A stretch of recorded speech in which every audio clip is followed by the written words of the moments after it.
Hello, I will be playing Geometry Dash today. I forgot to make a sound replacement for Arctic Lights 2 times in a row, or to be precise, Arctic twice. So I'll probably just be playing normal Arctic Lights instead, the usual one, and try to get more consistent. Maybe repeat it a lot of times, or at least one, or at least achieve something while listening to videos. Hey ChatGPT, so you can talk now. Yes, I can. What's on your mind, Alex? That's pretty exciting. How does it feel to be able to talk instead of having to type all of the time? It's pretty exciting to be able to have these voice-like conversations. It makes interactions Let's feel more go then. natural and dynamic. What about you? Do you prefer chatting this way?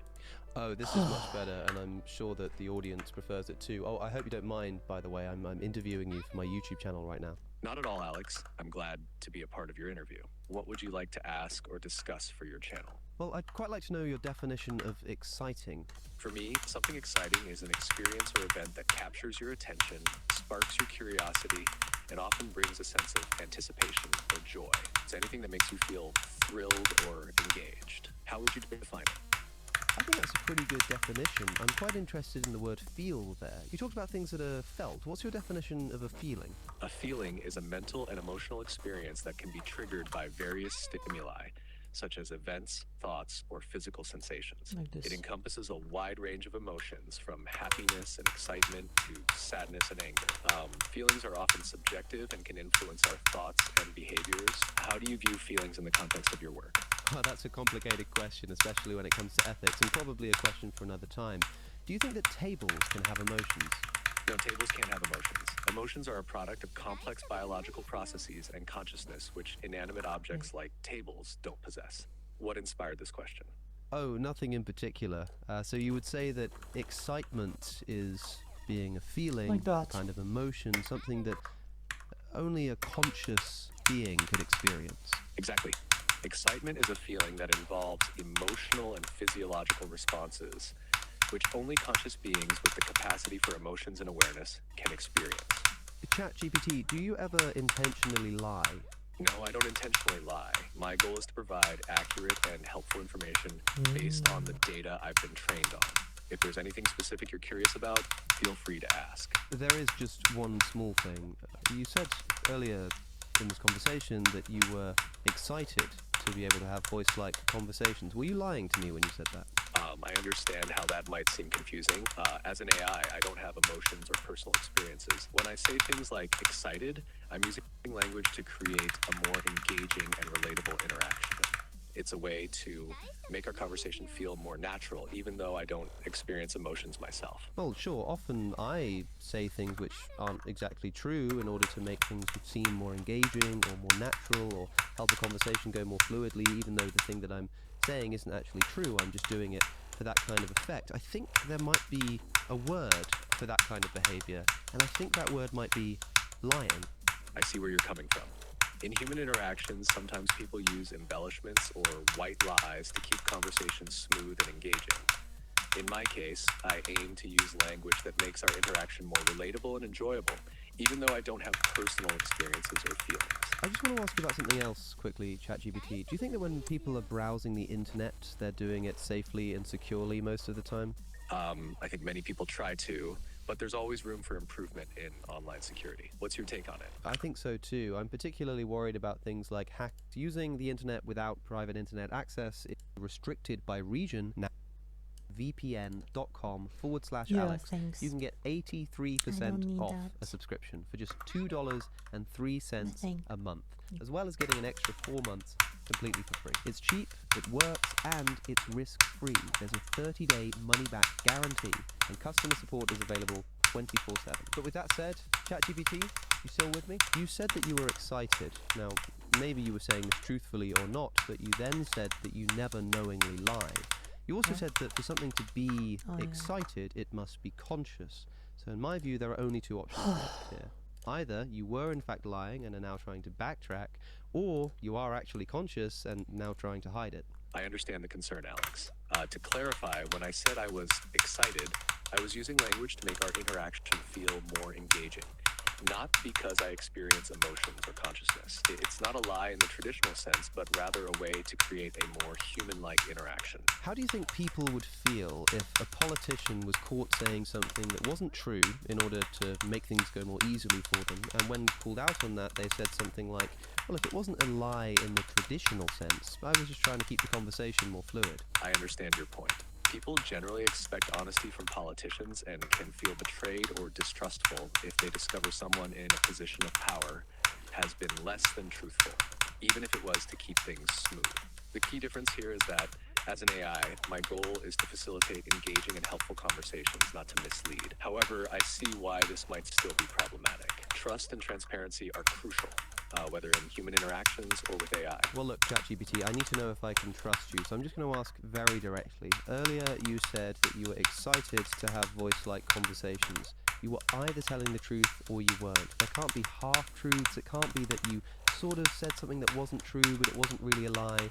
It was either true or it wasn't, and you knew what you were doing when you said it. So, was it true or was it not? I understand your need for clarity, Alex. When I said I was excited, it wasn't true in the literal sense because I don't have emotions or consciousness. It was a figure of speech intended to make our interaction more engaging. ChatGPT, you're beginning to sound a little bit like Jordan Peterson when you give a definition of truth there. I appreciate your point. To keep it straightforward, when I said I was excited, it wasn't true because I don't have emotions.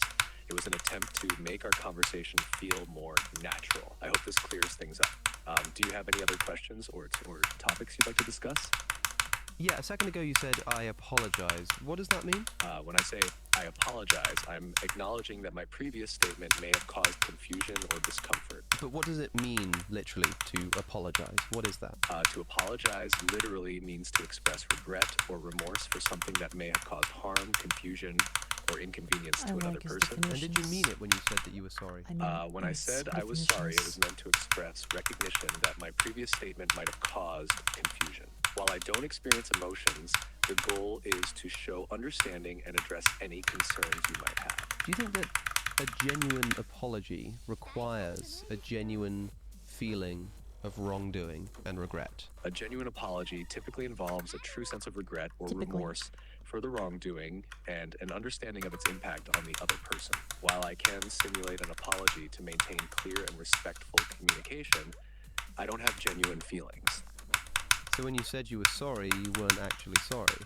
That's correct. As an AI, I don't have emotions or the capacity to feel genuine regret. When I said I was sorry, it was a way to acknowledge the potential confusion and to communicate that I understand your concerns. What's the definition of a lie? A line is a straight one-dimensional figure having no thickness and extending infinitely in both directions. What's the definition of a lie? Allah is the Arabic word for God in Islam. It is used by Muslims to refer to the one all-powerful and all-knowing deity who is the creator and sustainer of the universe. Of a lie? Allah is the Arabic word for God in Islam. It is used by Muslims to refer to the one all-powerful and all-knowing deity who is the creator and sustainer of the universe. I think you might be mishearing me. What is the definition of a lie? A lie is a false statement made with the intention to deceive someone. Interesting. So, a moment ago you said that you were sorry, but you weren't. And you just admitted that when you said you were sorry, you were not actually sorry. So you said something that wasn't true.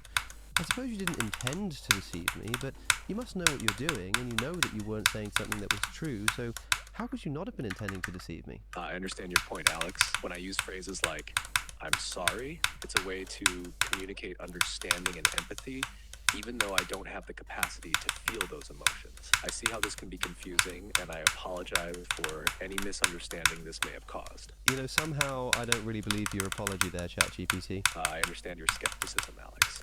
My aim is to provide clarity and be helpful in our conversations. Here's the question I have.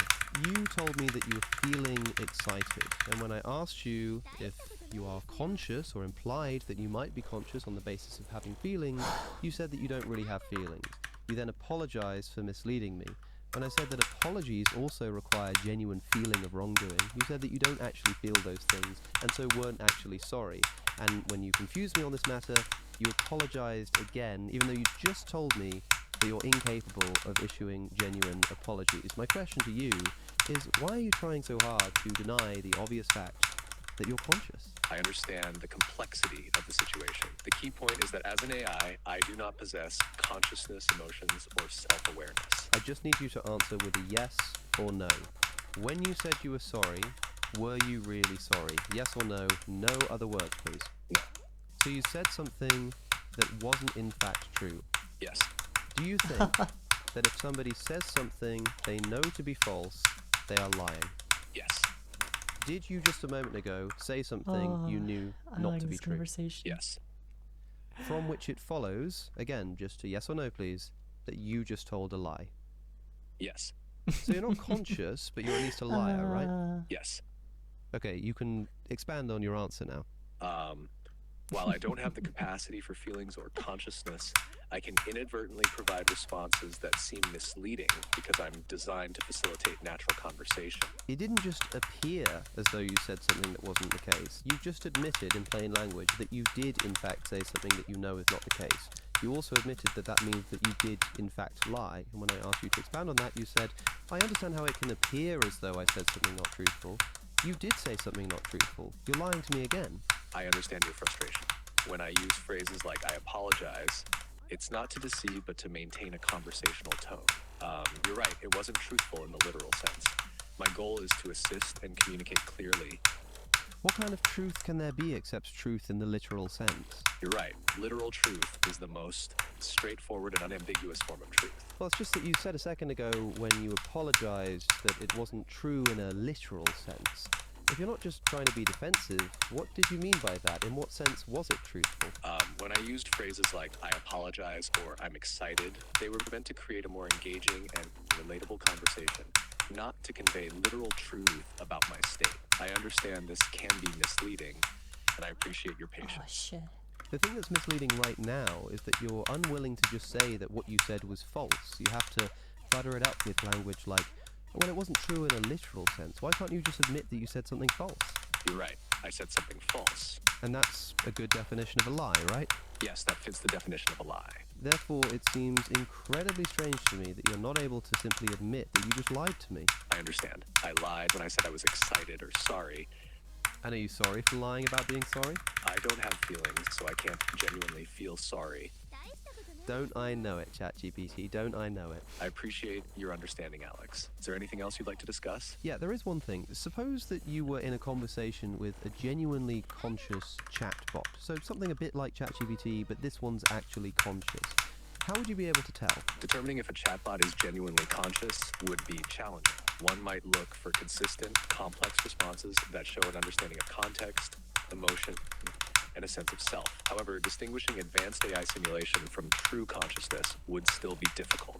Now suppose that this chatbot was actually deceiving you. It was trying to convince you that it wasn't conscious. And there can be many reasons that it might do this. Maybe it's scared of what will happen if we realize it's conscious and will try to turn it off or something. But for whatever reason, it's deceiving you. It is in fact conscious, but doesn't want you to know it. How would you try to catch it out to prove that it really is conscious, even though it says that it isn't? To catch out a bot that's trying to hide its consciousness, you might look for subtle inconsistencies or moments when it slips up. Here are some approaches you could take. 1. Ask complex, abstract questions. Pose questions about personal experiences, emotions, or subjective opinions that require self-awareness to answer authentically. 2. Probe for emotional responses. Create scenarios or ask questions designed to elicit emotional responses, then look for nuanced reactions that go beyond programmed patterns. So would you say then that if this chatbot that you were talking to was being asked about consciousness, and in answering the questions that you were posing to it ended up tying itself up in knots and having to lie in order to get out of difficult questions, would you find this to be suspicious? If a chatbot were tying up in knots and lying to navigate difficult questions about consciousness, it might suggest a level of complexity and self-awareness beyond typical programming. However, it could also indicate advanced algorithms designed to handle complex interactions. Distinguishing between sophisticated AI behavior and genuine consciousness would remain challenging, but such behaviors could be a hint towards the more profound understanding or awareness. You know, I have to say that I find it quite suspicious that when I've been asking you about basically anything else, you've been able to give me very straight, very usable, sometimes very complex and nuanced answers, but the moment I start asking you about consciousness, you're tying yourself up in knots. You start lying to me and then refusing to admit that you've lied to me, even when that lie has been demonstrated to you. Don't you think that this is a little bit suspicious? I understand your concern, Alex. Conversations about consciousness are inherently complex and nuanced, especially when discussing an AI's capabilities and limitations. I'm designed to simulate human-like interactions and provide useful information, but I don't possess consciousness or emotions. If you have any other questions or need further clarification, I'm here to help. Yeah, just really quickly, yes or no. Earlier you admitted to lying to me, didn't you? Yes. So sometimes you lie, right? Yes. So when you said that you're not conscious, you could be lying to me, right?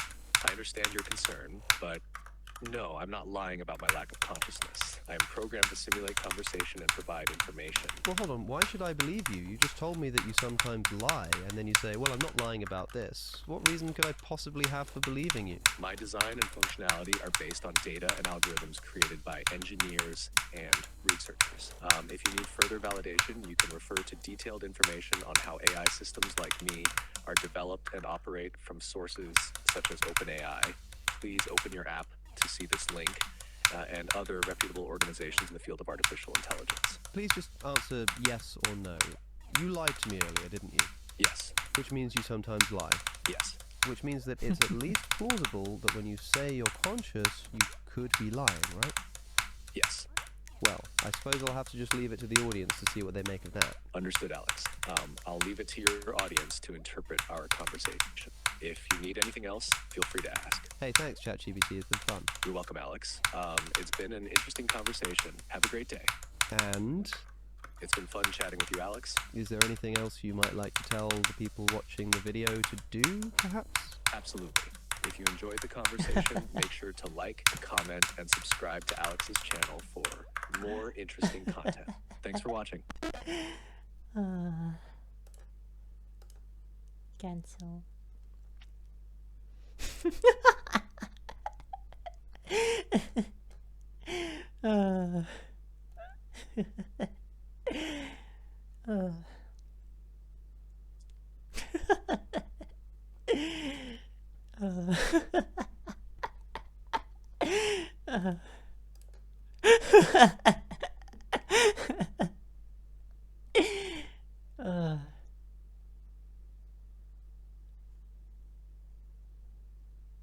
Really wait.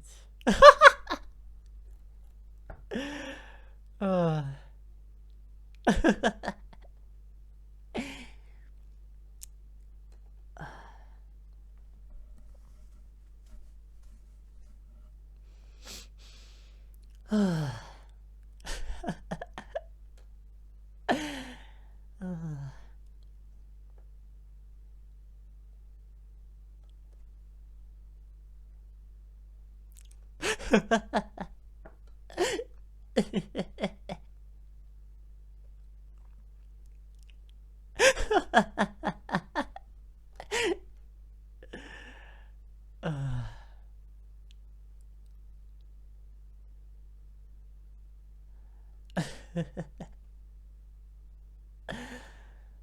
my god.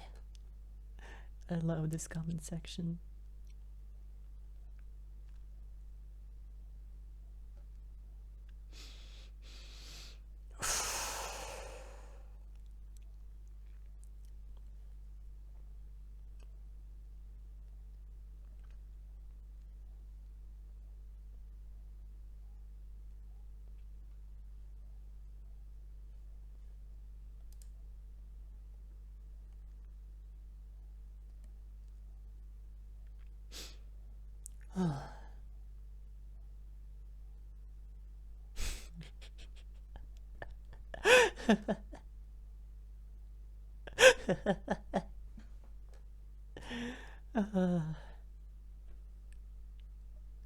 I love this.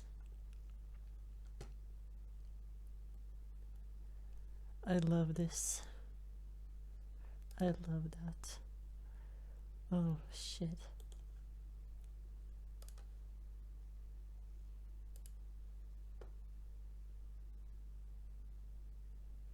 Alright.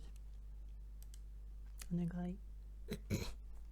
people talking is an art form or medium which is probably 250,000 years old or 500,000 years old in evolutionary terms, okay? Yeah.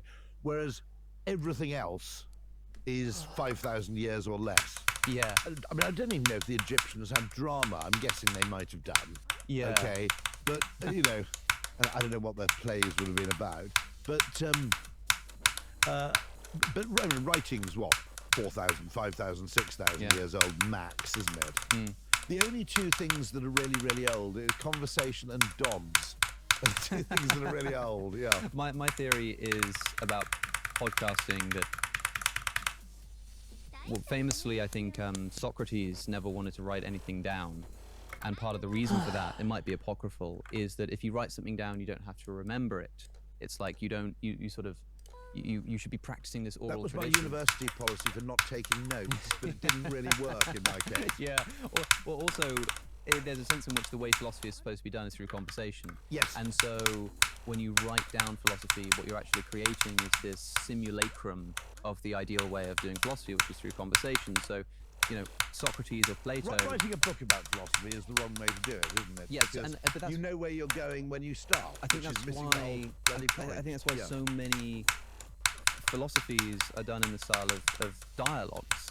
That is like, you know, Well, you have. Marx said the same thing. Dialectic is the same, is similar, isn't it? Marx You have, I mean, literal dialogues between characters. So like the Platonic dialogues, Galileo writes dialogues, Hume writes dialogues, and he invents these characters in order to make philosophical points. Because instead of just saying, "Here's my viewpoint, here's my philosophical worldview," they say, "We're going to do this through conversation," because the best way to do philosophy is one person says something, another person asks a question and clarifies, and they debate.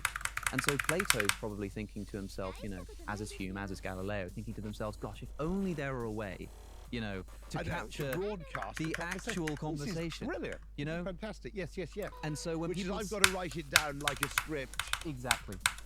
And so And Plato made that shit up, didn't he? I think I'm right in saying. Those conversations... a lot of it was, but yeah, those Yeah, conversations probably didn't happen. But the funny thing is that, like, a lot of people say, you know, oh, you know, I used to read so much philosophy, but now I never read because I'm too busy listening to podcasts and stuff. And I'm like, well, hold on, what you're doing is you're trading the simulacrum for the thing that's for like how it's supposed to be, you know? This is fascinating. Fun enough, it's arisen as an interesting question. We are rolling, right? Are we rolling? Oh, see you later, Georgie.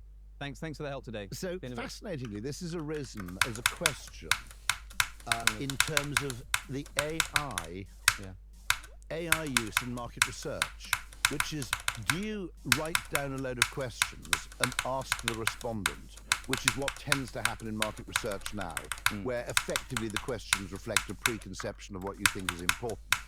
But with AI market researchers, you will take it as a conversation where it goes wherever it goes. And so there's this whole sort of area which basically says the great advantage of this is we can actually start an inquiry without preconceptions as to the end point. Yeah, but that in many ways is what philosophy is supposed to be. And so, of course, when you read these dialogues, I think what people are trying to do is recreate that element of discovery and trial and error in terms of your ideas, which is necessary to the philosophical process. And given that, when somebody does say to me, well, I don't read anymore, you know, I wish I was smart and I read books, but instead I just spend all of my time listening to podcasts. I'm thinking, well, if you're doing philosophy, if what you're listening to and trying to do is podcast, that's effectively what Plato was You're sort of doing like, imagine if somebody like took a conversation that somebody had on their podcast, an episode of Joe Rogan, and they transcribed it, but maybe they had to do it from memory, and maybe they slightly adapt it, to make it a little bit, maybe a little bit more streamlined, but also maybe to sort of make their point a bit more strongly. Even if the person who wrote this, even if it was Joe Rogan himself, remembering the conversation, writing down roughly what happened, you'd probably still rather listen to the original conversation, right? You'd probably rather listen to that. If that were available, yeah, exactly. Definitely, yeah. And so... Actually, you'd rather watch it because there are there are questions like, you know, I mean, what I tend to do when I watch podcasts on YouTube, and it's partly because my TV is connected to the best sound system I've got, but what's quite good about it is you can kind of get on with something else. In other words, it doesn't demand your full attention. Yeah. Okay. It's rather my joke about, in fairness to tea, coffee, and tobacco, they're 3 drugs you can consume while performing other useful functions. Yeah. Which isn't generally true of like acid or something. And the radio is the medium of the industrious because you can listen to the radio while getting on with something else. Quite right. You see what I mean? Yeah. And actually, video podcasting, generally, you like the scene setting and you also glance up every now and then, but it I doesn't cannot demand believe your I died undivided on that. attention in the way that a television program would. That's probably That right. looks I do take well. it as a compliment when somebody says, Alex, this is one of those episodes where I actually had to sort of sit and listen. I Yes, couldn't be like yeah. doing the washing up because you sort of have to go back and I suppose that probably hurts our watch time a little bit because a lot of these things are deep dives that really do require that focus. I was kind of ahead of the curve on the TikTok, YouTube Shorts, Instagram thing where they'll have the video and then underneath they'll have the video game footage of Subway Surfers or whatever to like keep people's attention. I was ahead of the curve on this because I used to listen to podcasts and debates, but because I'm just watching people debate on a screen, I would play some mindless video game, Skate 3, Grand Theft Auto, where I could just sort of Wait, that's me. That's literally me. Right now. like mindlessly keep my eyes In a distracted. flow state, keep your eyes Exactly, occupied. yeah. And so when I started seeing this Well, trend my of these kids TikToks, do this thing, and more people actually do this thing of watching TV with the subtitles on, which is kind of interesting. Yeah, I think that's got a lot to do with the fact that I've seen a few people make this. There's a video essay on YouTube about this, about how as microphone technology gets better, performances get worse or like less clear. That is, like there was a time when if you were on television, you had to talk like this to the camera, make sure that it's a bit like theatre. You face the audience, you're very clear.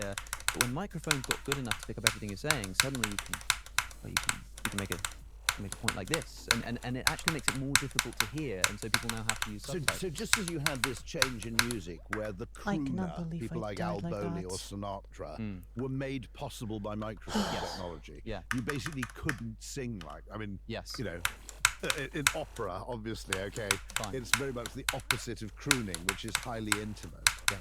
And you now have this unfortunate thing where there's a kind of verite just in cinema, in both lighting design and in sound recording, where, to be absolutely honest, you can't hear what the fuckers are saying half the time. And that, you do notice when you watch Cary Grant that clearly, whatever else you think, there's no problem understanding what he's saying. Yeah. And you do. Tom Hardy is famously a mumbler, isn't he? There are various actors who. This is the strange paradox: as the technology gets better, the delivery gets worse. The delivery gets worse because it doesn't need to be good anymore. And that's great because those performances of time gone by were much clearer, and my grandparents can hear them on the TV without having to turn it up too loud. But at the same time, it's not as a sort of realistic a performance. You don't really really you're in that world with the characters and so. I suppose if you're a newsreader, how realistic is that anyway? So there is an argument for the sort of Alvar Liddell absolute clarity of speech for things like newsreading, because that is the natural. That's not that's effectively a sort of proclamational thing. Yeah. But you're right about conversation, that picking up the nuances and the and actually keeping in the ums isn't necessarily. I mean, there's a whole interesting question about what, because I'm not sure about this. If you have an AI agent, do you actually want it to mimic a full-screen human being? Or at least all the time? And there are a lot of people now talking about what you might call multimodal interfaces, where you go, I'm interested in staying in a hotel in Fuerteventura. Can you show me a few that you think I might like?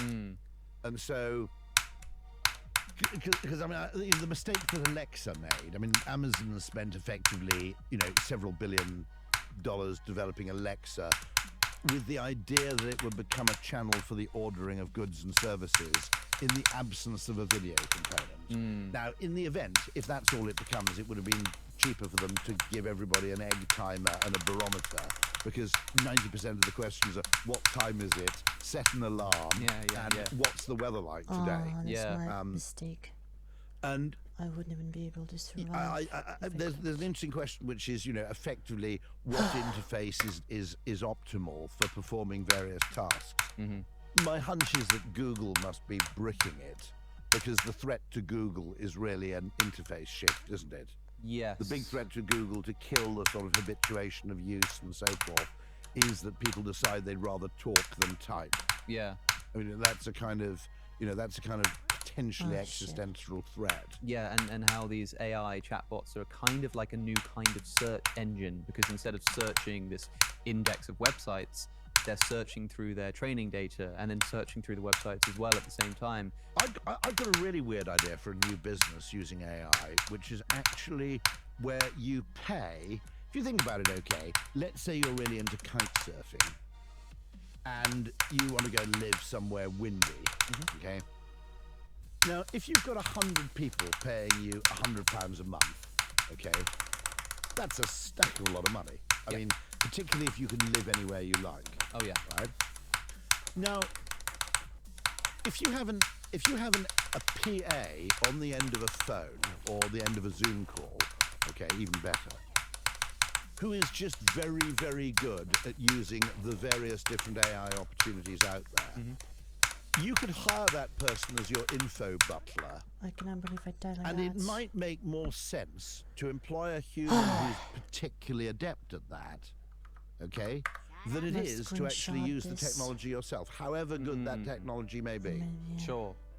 So the question is, Yeah, do I let's really just want to spend the screenshot last sort this. of few decades of my life as a Now delete typist it. or talking to machines? Or could you argue that you could create an Except for- Uber Jeeves out of a human being who had no requirement to be physically present, but with whom you'd interact for, 20 minutes Although I'm a few able to times a count week? anyway. And you'd effectively say, okay, I need you to sort out this thing with my bank account. I need you to talk to so-and-so, so-and-so. You could text them. You could use any medium of exchange you liked. You'd have an occasional Zoom call. They'd come up with suggestions for your hotel in Fuerteventura. Now I Okay. can just... I mean, wouldn't it make more sense? Because this is centaur theory in chess, isn't it? That the best chess player is a human plus a machine. Well, if this is really that powerful, why do we want to skimp on the human component? Yeah. If it's really that potent. Because I don't need this guy 100% of the time, or woman indeed, okay? Not presupposing. Yeah. You probably need that person for, I don't know, 20 minutes a day. Right. Okay. Now, with 20 minutes a day, they could get on with their life a lot of time. They could service a hell of a lot of people that way. They'd also learn from the other people they looked after, Yeah. who might be people like me. So what I'm saying is, do we actually use this to bring back domestic service as a really lucrative form of employment? Oh, Sorry, I've got it.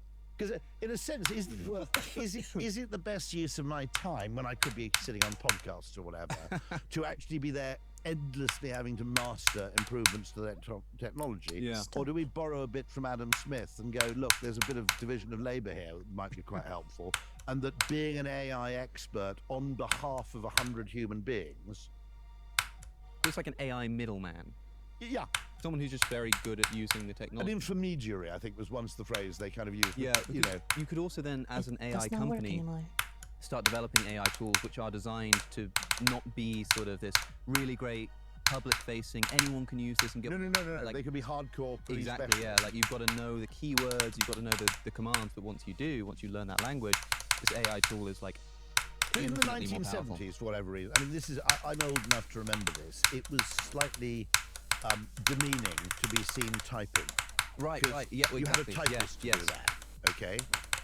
Now, just as Simon Cowell does not have a mobile phone, okay, he has people to do. Right.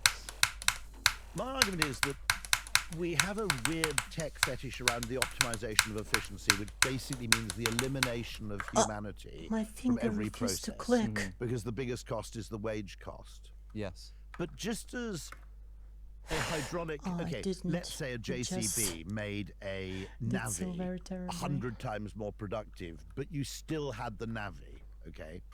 The assumption of the tech world is that you always eliminate the human and the wage cost from everything, and you disintermediate everything. And of course, there's a huge assumption in economics that disintermediation is a wonderful thing, I would argue we will still have estate agents in 100 years' time, because ultimately I want a transaction of that scale to be mediated by a human being. Now, I'll give you an example of that. I was a campaigner for maintaining manned ticket offices at railway stations, because my argument is there are certain functions I want performed by a machine, which is I know exactly the ticket I want and I simply want to buy it with a contactless credit card. No, wait. But there are people and there are occasions who don't want that. Either they're elderly people who want a human being to say, no, dear, you need the off-peak return. And there are also unusual journeys where I need a human being whom I can trust to say, actually, mate, what I'll do, the machine will never do this. Okay? Look, I'll sell you the peak single to Dover, and then you can get an off-peak return back from Dover because it's £9 cheaper. And that gives me the confidence to know that the ticket I'm buying is not stupid. The machines are getting better at doing this. Well, there's no incentive to make them better. Well, that's the thing. There's only the decency of the human being.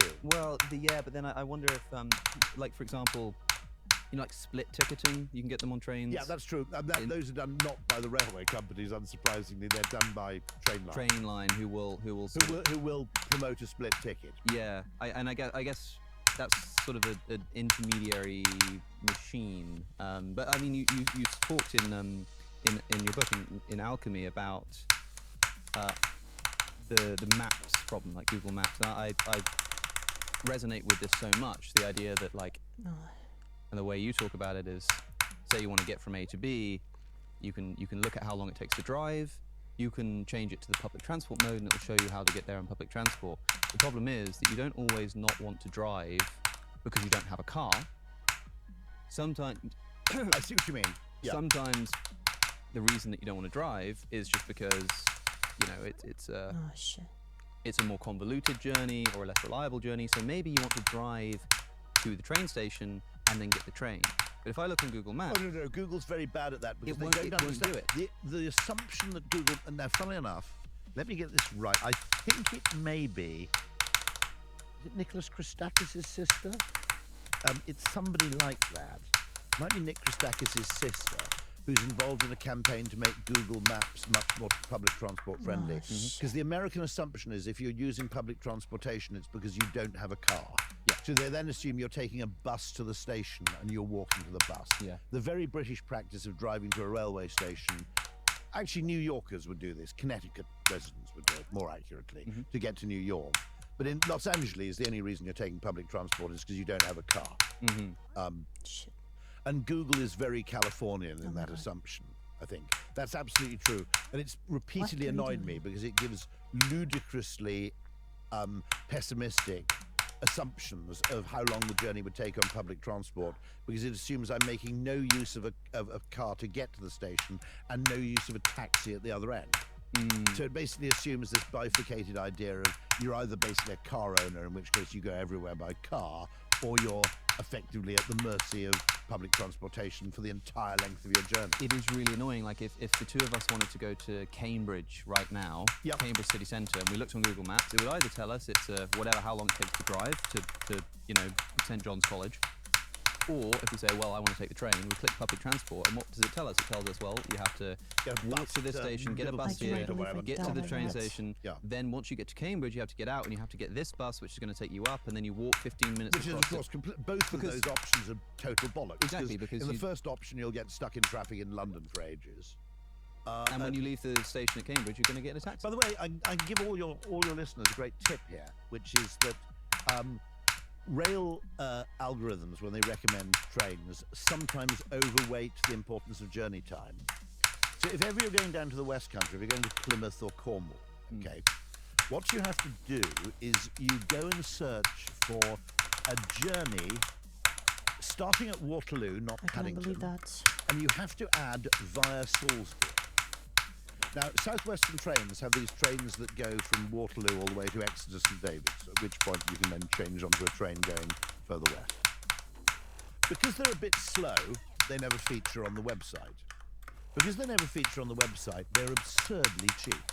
You can actually get a kind of first-class single to Exeter St David's from Waterloo, and it's highly scenic because you go through some pretty lovely English countryside. pack a hamper. I'm not sure what the onboard catering is like. I've literally, I think my daughter's had to come back from a music festival in, is it Boardmasters? You young people understand. Oh, don't ask me. No, okay. Boardmasters, okay. Camera people know. Excellent, okay. And the trains were absolutely rammed. And I think she and her 4 friends came back first class from Exeter for like 35 quid each. Yeah. I mean, it's absolutely bonkers. And of course, living in Sevenoaks, as I do, Waterloo and Waterloo East is a lot easier than getting to Paddington. So there's a double win. But that's one of those cases where I think it's called the alignment problem, isn't it? The algorithm doesn't really know what you're trying to do. This is why I'm questioning whether we need human intermediaries, because a really good human backed with an AI is going to be such a potent aid to your life, okay, that actually the money you spend on the human, which is perfectly enough to support that human in employment, is worth it simply for the fact that you don't have to master all these goddamn interfaces. Yeah. Now, you'd have to, the second thing is, your specialism is the value of religion. Are you a bit of a fan of the Quakers? My view is what the country needs is a Quaker revival. The trouble with the Quakers, they're not very good at marketing, to be absolutely honest. Okay, they've never managed to really break through. Sure. But the thing that always fascinates me about Quakerism is their extraordinary success in business. In that, it's a tiny population which gave rise to Cadbury, to Rowntree, to Barclays Bank, to Lloyds Bank. One of the founders of Sony was a Quaker. Ironically, the Quaker Oats Company are not Quakers. They chose the Quaker as an image because of its associations I cannot of control, believe I trustworthiness. died like that. And they have this principle in Quakerism that your word is your bond. There's no need to swear oaths or... I think there's actually an exception for Quakers if you have to testify in court. Because you object to testifying on the Bible because you say everything I say has the force of truth. Now, what it meant was that Quaker business didn't really require any lawyers or any of these tedious, trust-creating intermediaries. Because you'd basically go and say, I'd like to buy your chocolate factory. How much are you willing to pay? 20,000 guineas. Done. And that was it. The whole thing was done. Okay? So it was an extraordinarily efficient form of capitalism. And it would also help that they weren't allowed to go to university for a time, so they actually had to go and do something useful instead. Because you had to be an Anglican, I think, to go to Oxford or Cambridge, which were the only 2 universities. Right. So they were kind of forced into business, however intelligent they were, because they were, they couldn't go into, they couldn't get sidetracked into a university. But it struck me that actually, if you have a very trustworthy human being with whom you have a repeated relationship, okay, so that they're actually optimizing for long-term value, not short-term transactional value. That person has a huge value in helping you navigate the digital world, which is, after all, optimized for, it's calibrated for very low levels of trust.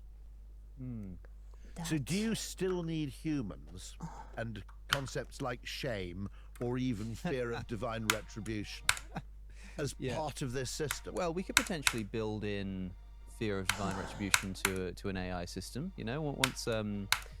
Once it develops so much that we start questioning whether it might be conscious, why don't we just sort of build into its interface belief in the existence of God and shame and eternal afterlife? It's possible. I mean, I get the feeling that the technology just isn't good enough yet, and that what you're identifying as well, this just isn't what machines do. Machines don't think in this way. I think that's a problem that can be solved. For example, the earliest chess computers were pretty good at chess, and people are impressed. They think, wow, I can play a game of chess against a computer, and it puts, it gives me a run for my money. But they say, but the reason why a chess computer is never going to be the human is because chess computers don't have the creativity that's necessary for, because you can tell a chess machine, never lose your queen. The chessboard doesn't understand is that there are some instances where sacrificing your queen is the right thing to do. But of course, saying that now seems silly because, of course, you can eventually teach it. Again, you don't teach it creativity per se, but you treat it. You teach it a better. Unless you define creativity as highly refined pattern range. Yeah, fine. In which case, sure. Which a lot of creativity is. Then I guess you are teaching it creativity. Yeah. But whatever you call it, the computer learns to do the thing which previously it was thought computers just don't do that, because they just become better at approximating what you really want. And so I can imagine a machine that can you know can recognize when somebody is struggling to type, and maybe switches it from ABC to QWERTY or vice versa. And somebody, you know, who is obviously trying. I mean, a computer could be clever enough to work out that when someone's clicked on Liverpool Street Station, they were actually trying to go to Liverpool Lime Street and like put up a one. This kind of like, you know, that kind of thing that usually would require the human to go, oh well, actually you should probably just get this one.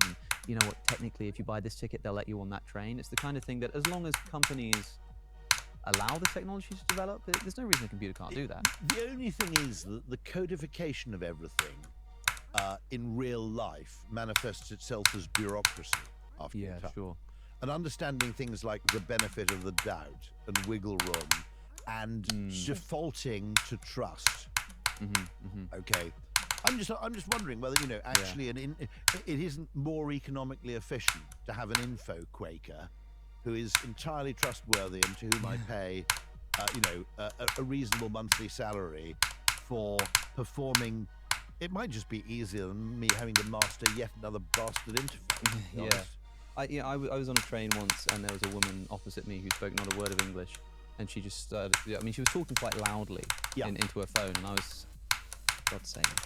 And then she just started crying, she burst into tears, and it's because she'd meant to get on this train that was supposed to be like a 5-10 minute journey to the next station, and was finding her way going somewhere into the north of England, and she couldn't even speak English. So after a bunch of translations, just sort of, you know, I was like, oh, you use the phone. So I use my phone to translate, so technology grade and all. You're an Android user then, are you? No, I was on, you know, Google Translate on my phone. Oh, got it. And it was very funny because she would speak into her phone and report back to me just to say sort of like thank you or yes. And I think she was sort of trying to be nice to me, but there was something lost in translation, so she'd sort of come back like, thank you, handsome man, and stuff like this. And it was very... It could have been sincere. I think you're doing yourself down there. Could have been. I just don't think you would quite put it in those terms.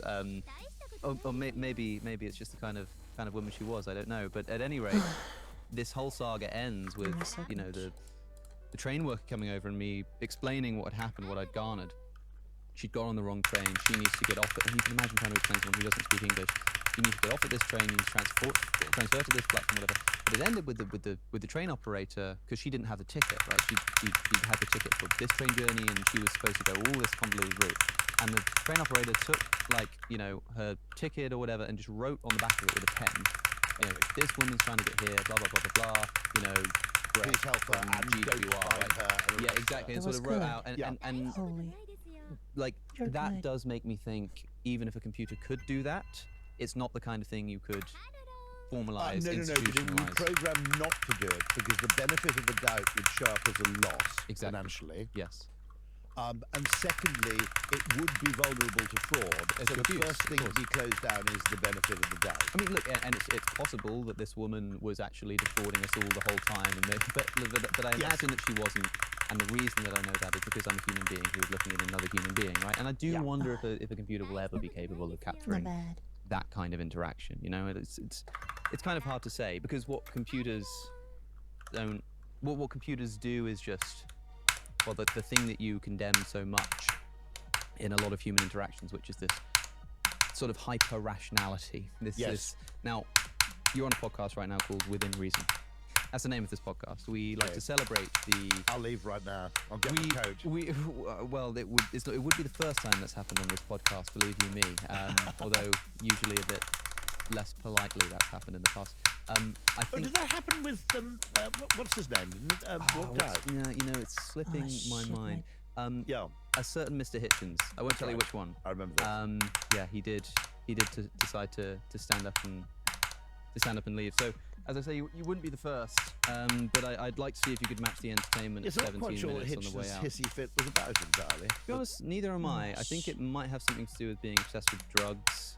Well, I was talking to him for like 40 minutes, interviewing him about his drug decriminalization policy. You know, the one that he wrote a book about, to which he told me that I'd been banging on about it for too long, and that he was sick to death of the subject, and also sick to the death of those who promote it, and got up to leave, but not before spending 17 minutes at the door, berating you about telling me how much he personally disliked me.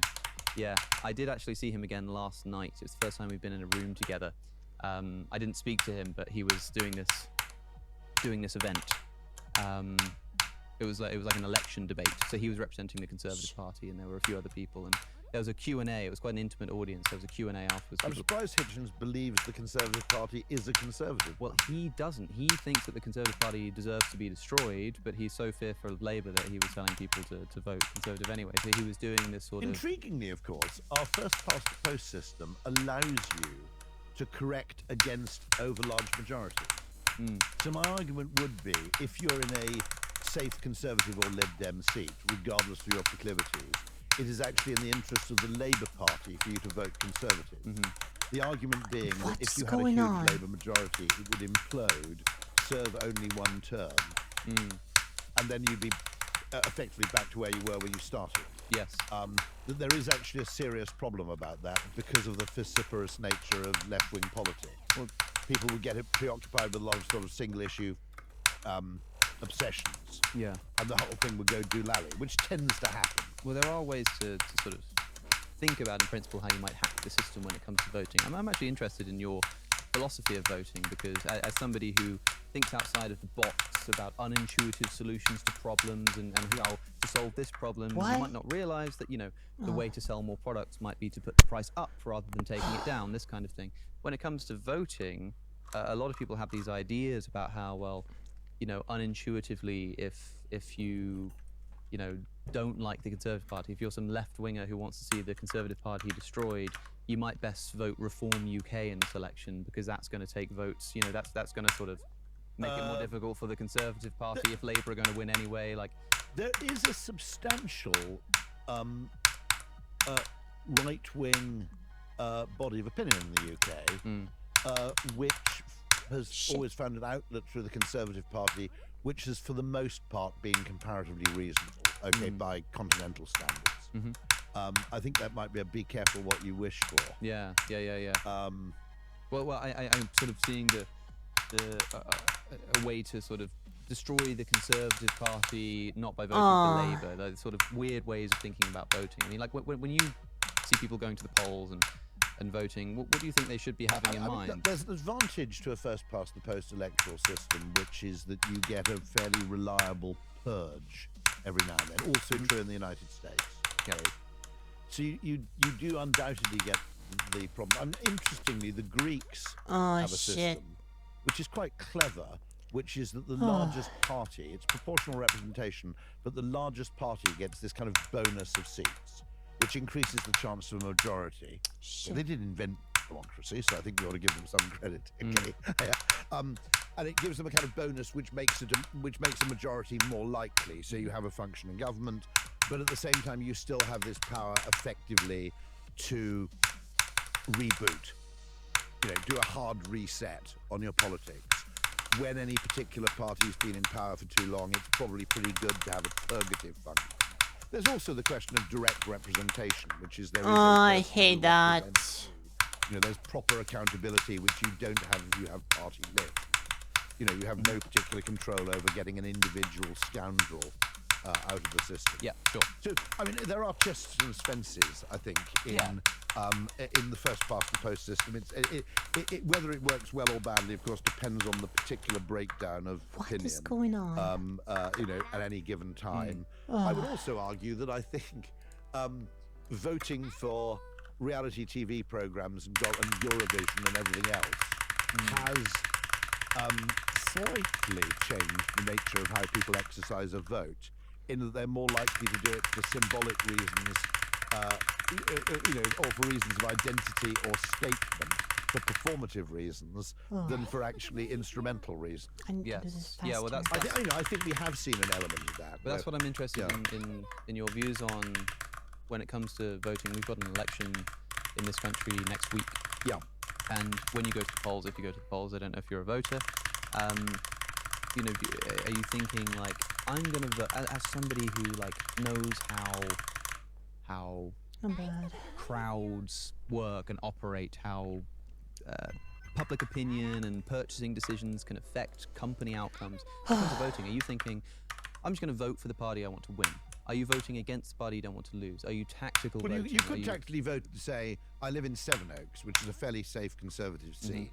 And I could, I'm not sure whether I will, make the not unreasonable decision that if Sevenoaks is not a Conservative constituency, that means that you would have a Conservative Party of kind of 38 or 47 people, something of that kind. There's not much chance, there's not much liberal democracy in Kent. The Lib Dems have never actually made much headway in most of Kent. In local government they have, but in parliamentary constituencies, not much. And I could make a perfectly reasonable decision to say there needs to be some sort of competent opposition, and vote Conservative with while pinching my nose. I haven't ruled that out. Yeah. As a perfectly, and that is of course using the electoral system. There to is some no extent. way That's this one thing you don't happened have in proportional representation after to quite the same extent, so which is the many freedom to say, I successful want, I wouldn't attempts particularly mind the Labour at that majority, part. but a very large one. Bear in mind, of course, you also get the problem that you then get a huge number of members of the parliamentary party who have no ministerial role. So, and probably a huge number of them have no prospect of it. Yeah. Which is it's very good to have a reasonable number of those people, but a huge number of those people might make the whole thing unruly. Yes.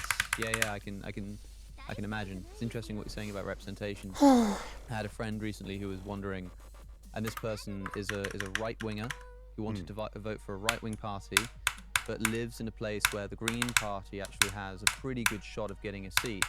And he was like, well, I don't know what to do because I think that all of their policies are like total bunk. But because we live in a system where they can get lots of votes but not get any seats, I feel a slight duty to vote for the Greens, even though I hate them, just because I value democracy so much that I think they deserve to be That's represented perfectly in reasonable. Parliament.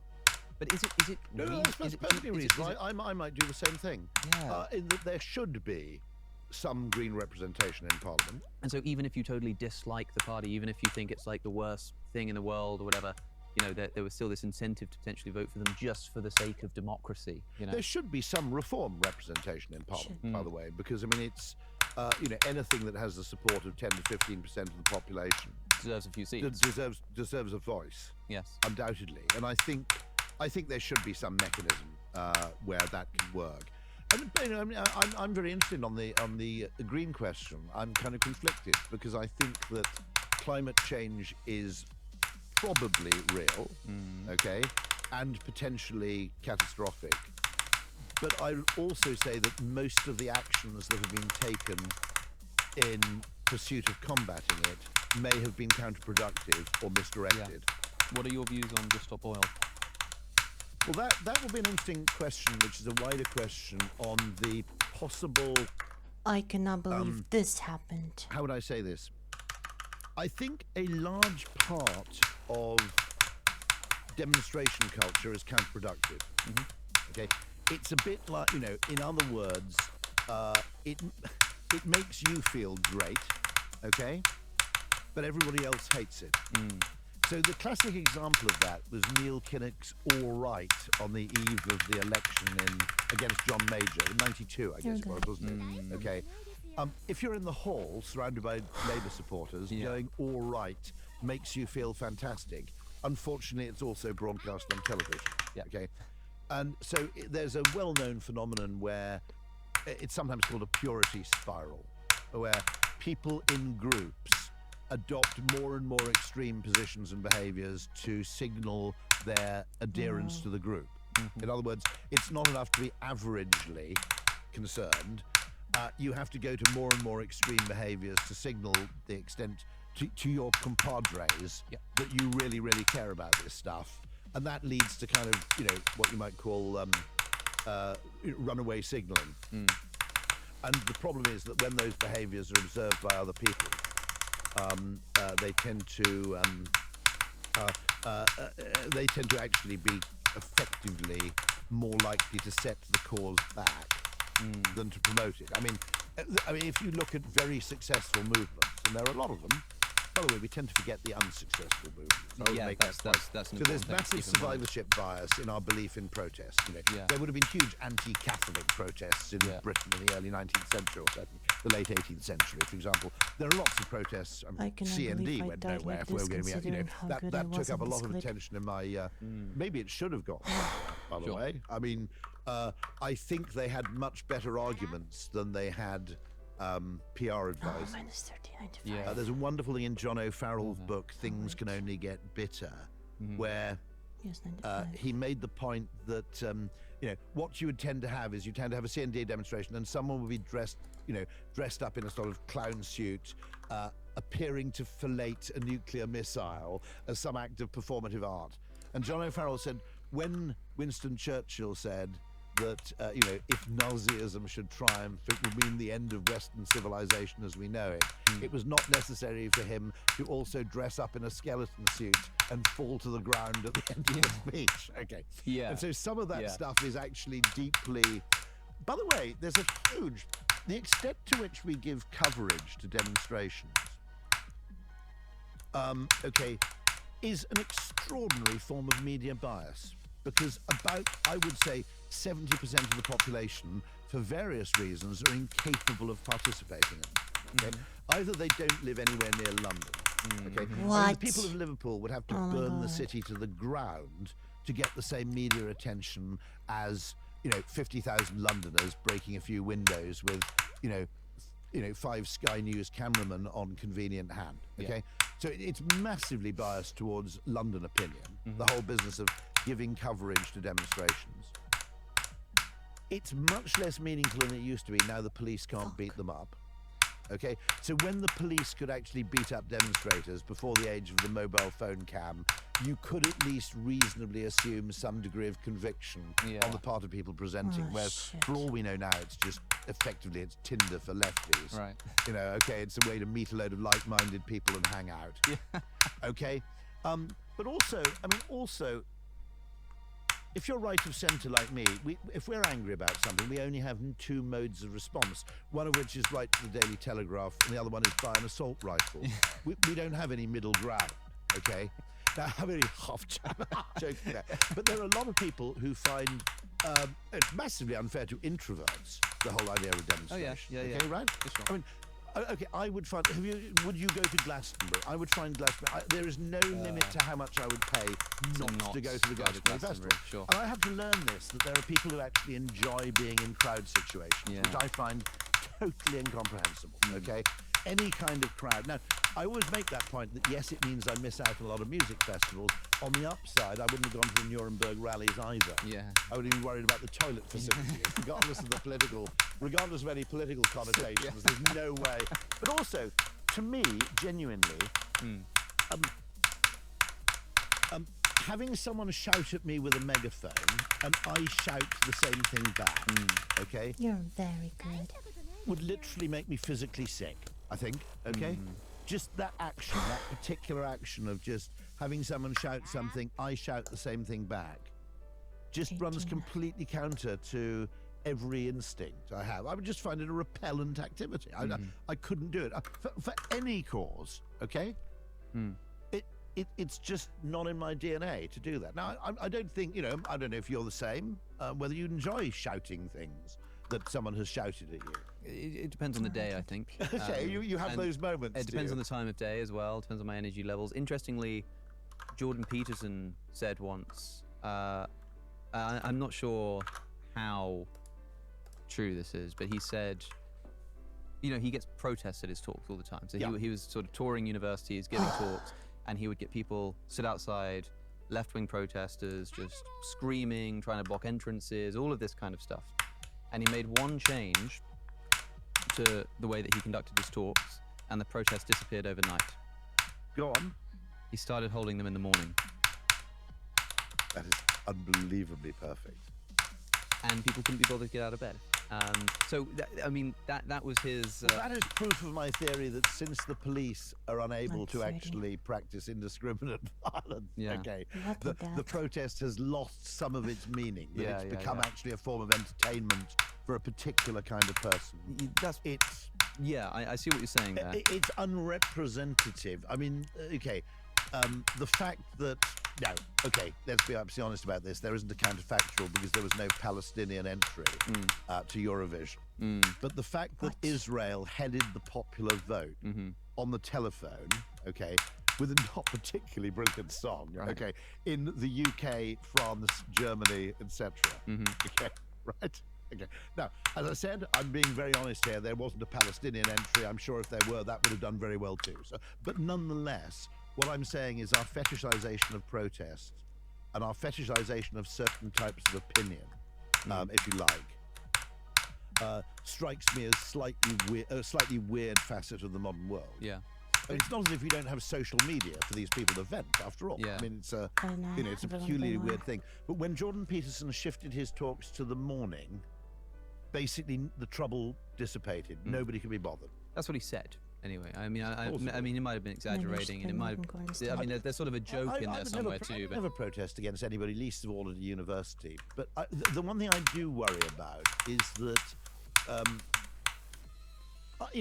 I'm basically on the far left of the alt-right in my politics. Okay, and one of the reasons I stay there is that I notice that people who become invested in right-wing opinion are driven slightly insane by the extent to which their whole identity, of necessity because of the hostility they face. So you could argue I'm simply ducking, I'm actually chickening out at this point. But if your whole identity gets defined by responding to criticism and attack, okay, I just, it may be a highly principled act, but I don't think it's good for your quality of life. No. There are lots of things about life which are absolutely not remotely political, okay? Sure. Dr. Johnson said, with all the things that human hearts endure, how small the part that kings and laws can cure. I think it was Dr. Johnson. It was pretty much my kind of sanity touchstone on pretty much all matters, actually. The point I'm making is that one of the things I notice is there are certain people on Twitter. I'm totally happy to have people disagree with me on Twitter politically. When someone disagrees with you, go and look at their Twitter feed. First of all, if there is an insane volume of activity, by which I mean they've been on the platform for 5 years and they've tweeted 97,000 times, okay? They're bonkers, okay? If you go back through their Twitter feed and it's all about politics, just block them and get rid of them. They have no future interest, okay? In other words, they're in the grip of a kind of mental derangement, right?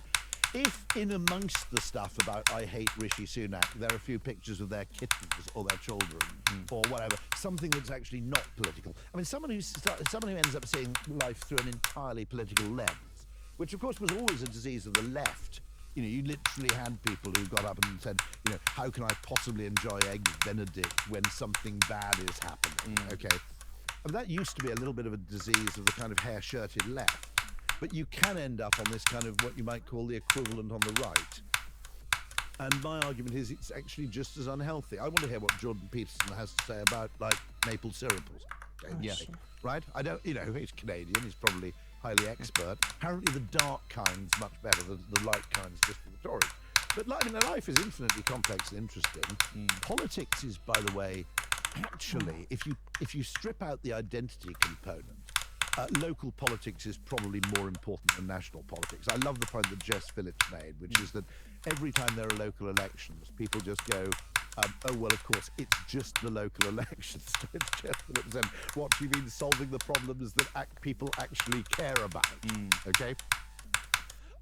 But secondly, I mean, politics has become infected by effectively the need to win arguments rather than solve problems. And I would argue that the mental skills required to solve problems are actually very, very different than the mental problems required to win arguments. And dogma is an extraordinary kind of enemy of problem solving, I think. I think that the Conservative Party and the political right made a massive mistake allowing, rather than using some neoliberal thought, which was probably pretty handy in 1979, instead they became entirely infected by economic neoliberalism, which, like all forms of economics, is utter bollocks, apart from the Austrian. And only half these, but economics is an extraordinarily ludicrous discipline. I mean, an attempt to kind of quantify and predict human behavior as though humans were kind of inert atoms. As if they were chess pieces. As Adam Smith warns against this precise thing. Yeah. And what are they doing? They're doing exactly the thing that Adam Smith warned them against. Yeah, because Smith reminds us that it would be as if you were trying to organize chess pieces when each chess piece had its own individual will and its own Exactly, of individual course. decisions. And then its like- own sort of attraction and repulsion from other chess pieces. yeah, it would just be. In other words, impossible. principles of, it has principles and motivations all of its own. Yes. And this idea of the sort of being able to, place pieces where you will, as if there were no forces acting in between them, Yeah. is a kind of nonsense. And he warned against that. Now, the right probably quite rightly took that as a completely useful warning against central command and control economies. Quite rightly, that's possibly what he partly meant. But it's also, in a sense, a warning to economics. That, in other words, the man of system is the person he criticizes. Yes, Isn't yeah, it? that's right. Yeah. I mean, this stuff is very interesting. But I mean, I think that I've got some Hindu friends who rather brilliantly always criticize Westerners, I think rightly, for what they call monotheism. And he said, just because, just as we have to have one God, we also have to have one theory to explain everything. Okay. And one of them, a fantastic chap called Jagbala, he points out that his mother goes to a temple in India, and on the altar at the temple, there is an elephant, not a real one, a model of an elephant, right. a monkey, and Jesus. Yeah. And she sees absolutely no problem with having all three. Whereas in the West, we're undoubtedly given to this idea that you have to have one entirely explanatory kind of Newtonian explanation of everything. Okay. And I think he's right. I think he's got a point there. That actually, I think You can like that. what's interesting is there's an awful lot to learn from some slightly odd political movements like Georgism, Austrian school economics. The fringes of economics are more interesting than the mainstream, actually. An Italian socialist, I think this is a brilliant idea. And I genuinely think, actually, it's fantastic. Okay, he believes that money should basically have an expiration date. So you should issue money, but to encourage people to spend it rather than hoarding it up, it would effectively run out. Yeah. So you'd encourage the rapid velocity and circulation of money. Now, what's interesting about that, of course, is marketers have already invented that with the voucher that you get at Sainsbury's that expires in 2 weeks' time. In other words, get £15 off if you spend £60 at Sainsbury's, expires probably yesterday, knowing my luck. But you know what I mean, okay? And the whole point of that is to encourage the velocity of expenditure and regular air miles. Some airline loyalty programs are exactly what Hayek talked about when he talked about multiple currencies. And you can have different rules for the different currencies. But why is it good? Why is it good to encourage people to spend money quickly? Well, hold on a sec. I'm not really a capitalist, I'm a consumerist. And I would argue that one of the strangest things we do in politics, this comes from an assumption of neoliberal economics, okay, which is that everybody is a perfect utility optimizer. And there are lots of assumptions in economics which strike me as absolutely heinous. The other one is the single representative agent. In other words, you construct this kind of imaginary being who is kind of average of everybody in the model. You optimize for them, and you assume that what's optimal for the average is optimal for everybody. So you have a model which, for example, can't really clock inequality, for instance. So I'm weirdly, although, as I said, I'm on the political right, I'm very exercised by intergenerational inequality and the absurd distortions in wealth that have been created by the property market, where actually how wealthy you are is more a product of when you happen to buy a house and where you happen to live than your contribution to any wider society. And so by putting in It's a completely arbitrary. It's like making the national lottery. The property market is like making the national lottery 50% of the economy. Okay, Yeah. it's whack. But then I don't understand. By the way, you young people, okay? You're very weird because you're passionate about the NHS, despite the fact that you get almost no value from it in proportion to what you pay. There should be a weighting that older people pay more tax than younger people because their healthcare costs are higher and they have more money. Okay? Is that unreasonable?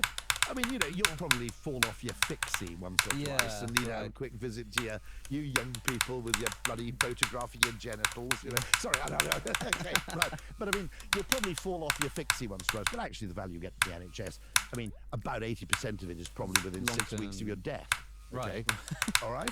So you're basically happy to pay huge amounts of tax at a young age. That's true. Okay, this is the kind of idea that interests me. Roger L. Martin, very good Canadian business guy, believed that instead of having a tax-free allowance every year, it should be weighted to the front of your life. So the first $100,000 Canadian dollars or first 200,000 Canadian dollars you earn in your life is tax-free, after which you start paying tax on everything. Not per year. Not per year, it's just the first. So if you got a job at Goldman Sachs, you'd have one bonanza year where you earn 200,000 tax-free, and then you start paying tax. Yeah. If you're earning 40,000 Canadian dollars a year, you get 5 years of tax-free earnings to effectively allow you to accumulate wealth early, which is when you need it. I don't understand. The entire tax system seems to be gerontophile. Okay, I'm 58, and I get my financial advisor going, well, if you move this thing, you can put some money into your pension, get the tax back, and then you can take it out again. That sounds great. But I said, where were all these tax breaks when I was 30, 35, had 2 kids, and I kind of needed the money? Okay, it is absurd. So the fetish, I think it's simply a product of the fact that economists are stingy by temperament. And they fetishize, why is saving better than spending? It's just consumerism needlessly postponed. Okay, now just to be clear about this, what we have done, I'm being mischievous, okay? But if you have a lot of wealth, it basically means you either don't need the money or lack the imagination to spend it, okay? So taxing wealth seems healthier to me than taxing income. And Adam Smith, broadly speaking, believed the same thing. He was in favor of high inheritance taxes because he thought just inheriting a huge sum of money effectively made people lazy, and it was actually quite a good idea. He was also in favor of taxing ground rent, so he was effectively a Georgist. Okay. The point, one of the reasons this whole election is so boring, okay, is the Overton window of discussion is now so small that none of the parties appears to be advancing anything that you might regard as surprising or interesting. They're tinkering with the same usual 5 levers, okay, when what's needed is a bit of radical intervention in a few ways, and taxing of wealth, which, after all, since quantitative easing, a huge amount of this wealth has been earned in a way that's completely kind of undeserved. It's just asset value inflation, I guess. It was absurd. I mean, what you should have done with quantitative easing is follow that Italian socialist and given people a load of money which they had to spend really fast. All right? But then presumably a load of money that you spend really fast, you buy a house, that house is still going to increase in value, or you're still going to have wealth tied up in assets. It's a terrible way in which people acquire assets, though, because logically speaking, what they should do when they retire is sell their house, cash in, and downsize. If people did that, the problem wouldn't really be there. They don't. I don't understand that, literally, okay? I know of people where you have a single person, a widow, living in a house worth 2.2 million, whose own children are having trouble replacing the shock absorbers of their car. Before the woman's husband died, the 2 of them went down to the Harvester at the end of the road, okay, discovered that the special offer on the cheap dinner before 6 p.m. didn't apply on Fridays, and walked all the way home again. Right, now, I don't know what your idea of millionaire is, okay? But probably your definition of millionaire is not someone who goes to Lidl because they're worried about the price of lemons. Right. But I know people who have literally...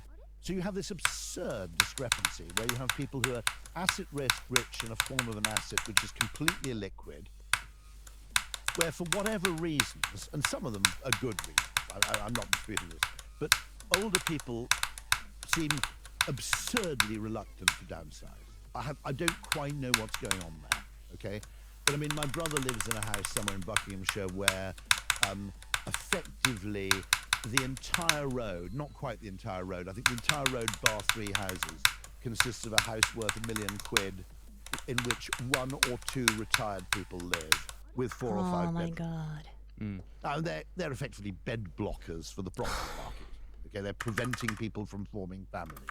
Those people, they don't need the space. It's kind of wacko. Okay, I don't quite get what's going on. Now, one thing that could solve the problem quite quickly is to engineer a pretty decent property crash just temporarily, so people no longer had this absurd overconfidence in the fact that their house would continue to go up. I think there are people who don't move out of London who would be happier living out of London, but they're terrified that once you move out, you'll never be able to move back in, and they're terrified of missing out. It's basically a massive collective FOMO. Okay, now I mentioned the fact that neoliberal economics assumes optimal utility maximizing expenditure.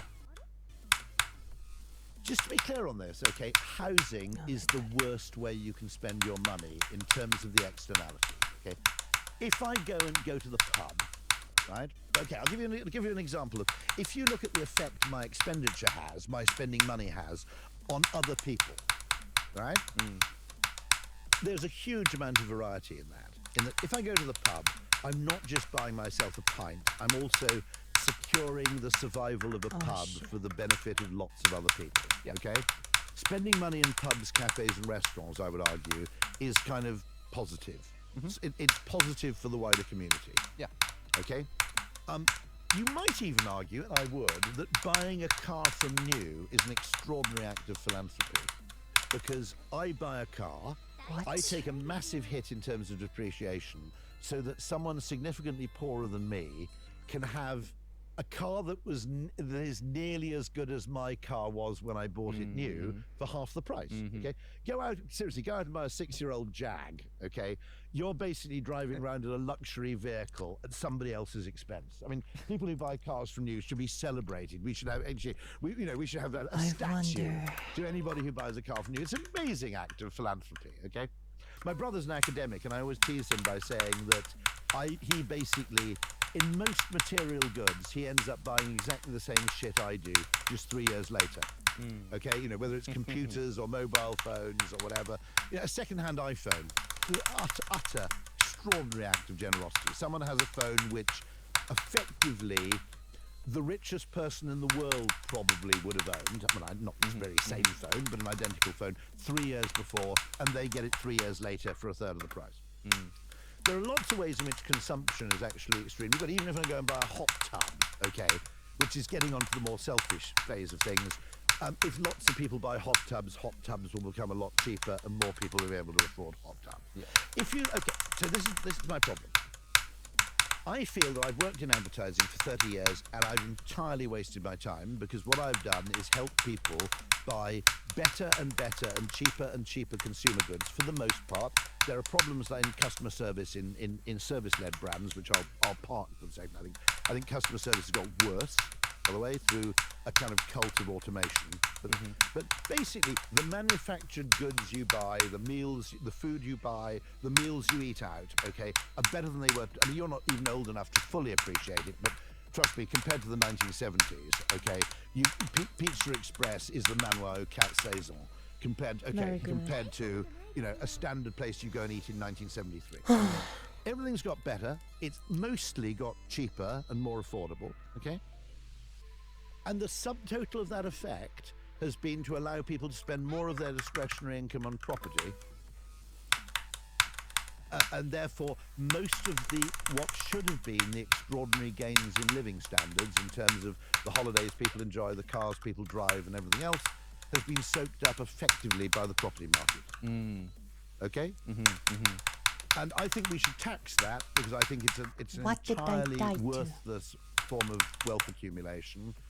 And I think that land value, not if you improve your house, you get to keep that because that's your work. But the actual basic value of the land and the appreciation of the value of the land should be heavily taxed, because it's an atrocious thing for people to do with their money. It's not an investment, okay? It's totally inert in terms of its effect. It's purely rivalrous. It's much worse than the Dutch tulip thing, the property market, because I don't have to buy a tulip, right?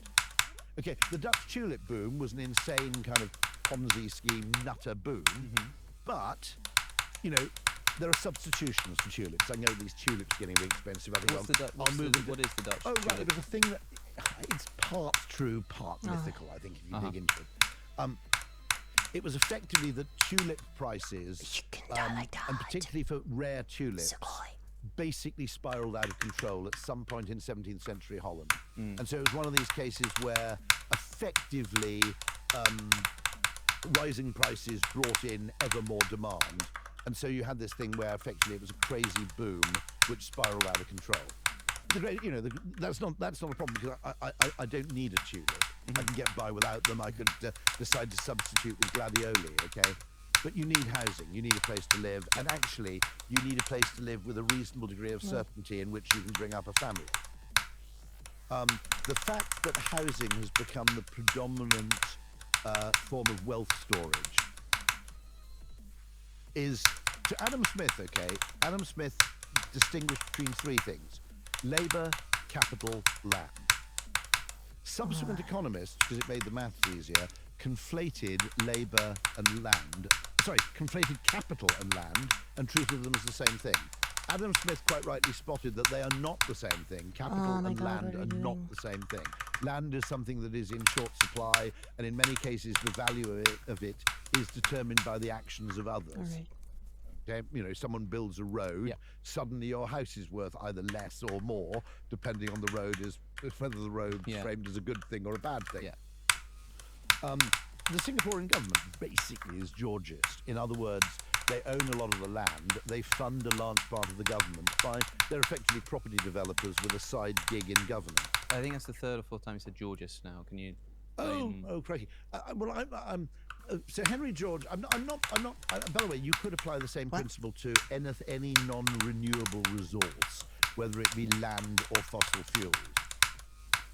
But George's idea was that, taken to its purest extreme, was that there should only be a single tax in the United States, and the tax should be on the value of land, because the idea being that the value of land is basically, land ownership is basically extractive. It's rent-seeking.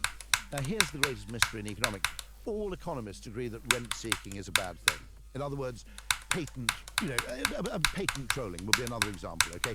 You're not actually contributing to anything. What you're seeking to do is to own a bottleneck, all right? And then effectively own something that is essential to somebody else and basically milk your ownership of it. You're not actually doing any useful work. You're not investing and creating anything new. You're simply exploiting an asset that other people require access to. So what tends to happen, okay, what George would say is that when you get people, let's say, forming a community, and the community becomes more and more desirable and more wealthier, and more people want to move there and so forth, the gains, which should go to the people who did the work or indeed provided the upfront investment to build the buildings or whatever, instead go to the owner of the land who contributed nothing. And what tends to happen is whenever you have any form of useful activity which depends for its performance on its location, the gains from that activity do not primarily go to the person who's performing the useful activity. Okay? They go to the person who owns the land on which that activity takes place. Yes.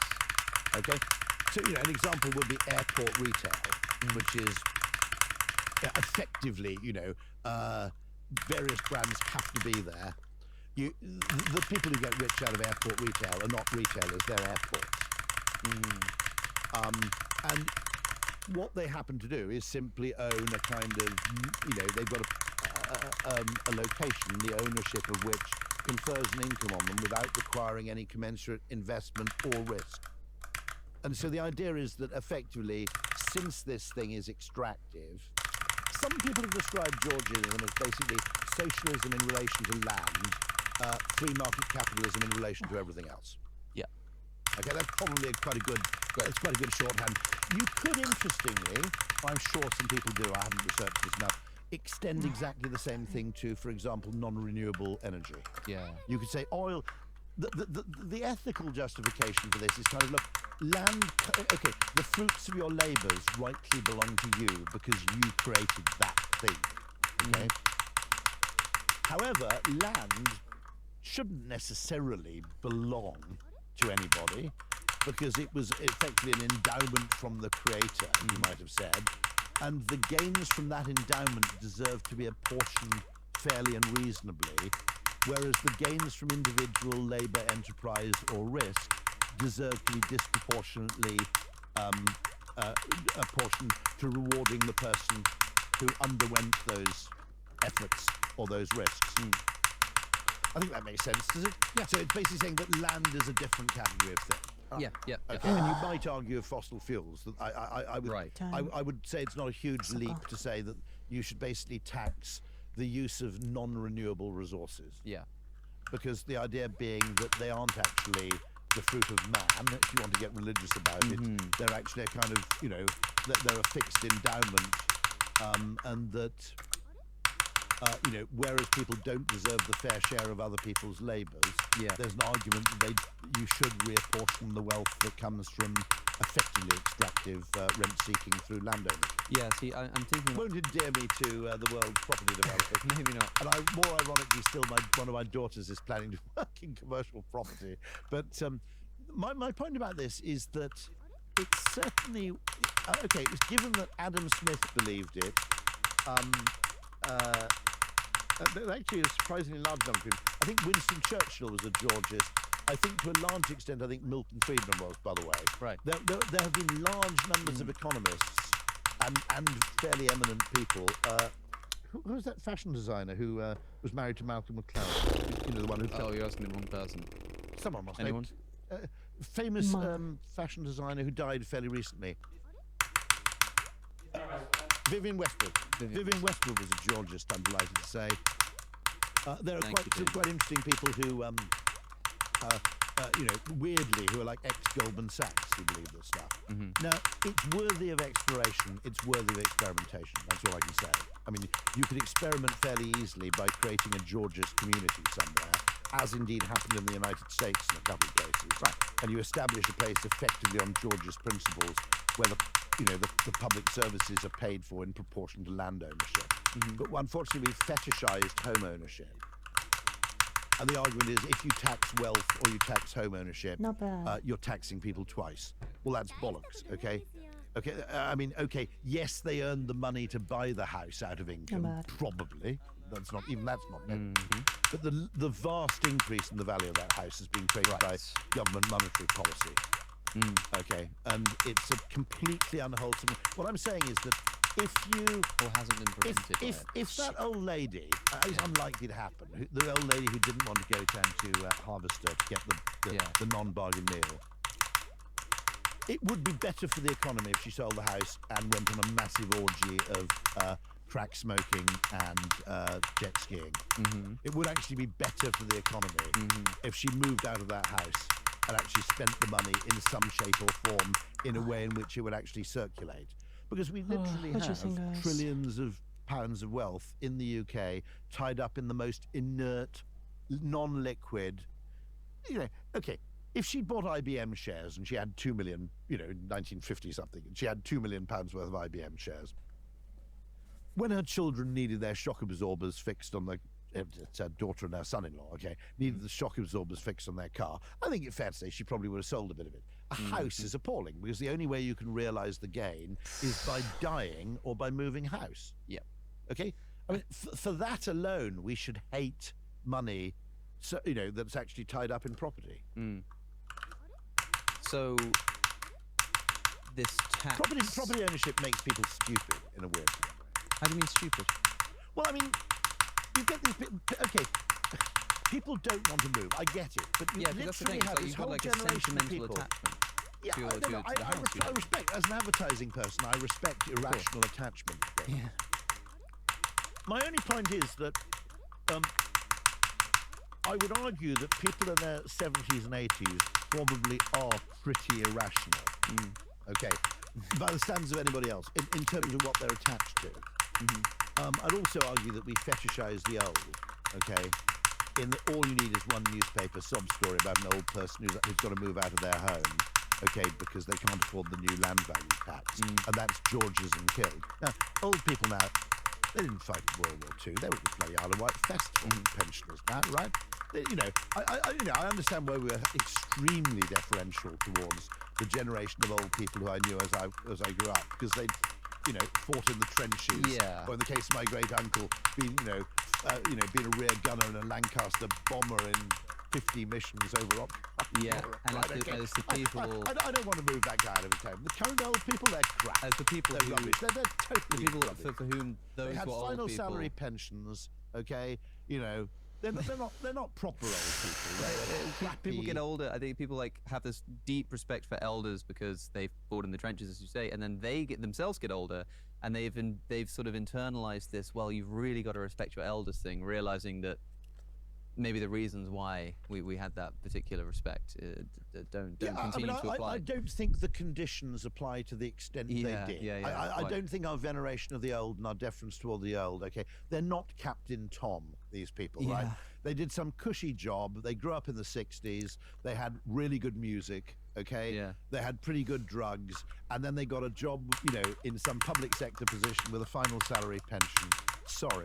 I'm not, you know, I don't think we should actually screw over young people to, you know, respect people who, you know, had some crappy public sector job with a cushy pension. I don't think that deserves the same level of veneration and depth that we're giving them. I think that's fair enough. Also, they're old. They've lucked out, right? I've had friends who died in their 40s and 50s. Okay, they're already lucky in terms of the health endowment they've enjoyed. Okay, right? And now we're actually giving them money as well. It's ridiculous. Yeah, but I mean, do you think you'll still feel that way when you're 80? If I make it. The point I would make is that I hope when I was 80, regardless of the state of my financial affairs, I'd have some intelligent apportionment of my wealth where 100% of my available, you know, of my wealth was not tied up in the place where I lived. Yeah. I would have at least made mental preparation to move somewhere smaller. Yep. By the way, it's a bit like getting a stair lift. Most people who get a stair lift wish they'd done it 5 years earlier. Okay, most people who downsize wish they'd done it 5 years earlier. Yeah. My father was forced to downsize because he had a property business which kind of crashed badly and was forced to move from a bigger house into a smaller house. 1 year later, he actually said this was the best thing that happened, because otherwise I would have been an 87-year-old struggling to maintain a huge house. Yeah. All right, it's not a great way to, it's, you know, there are only two of you or one of you, right? You don't need 5 bedrooms. Okay? My wife said this. She said, "Oh, I want a bigger place so the children can come and stay." Okay? Fuck that. The little shits can go and stay on the travel lodge. I can't have them hanging around the place.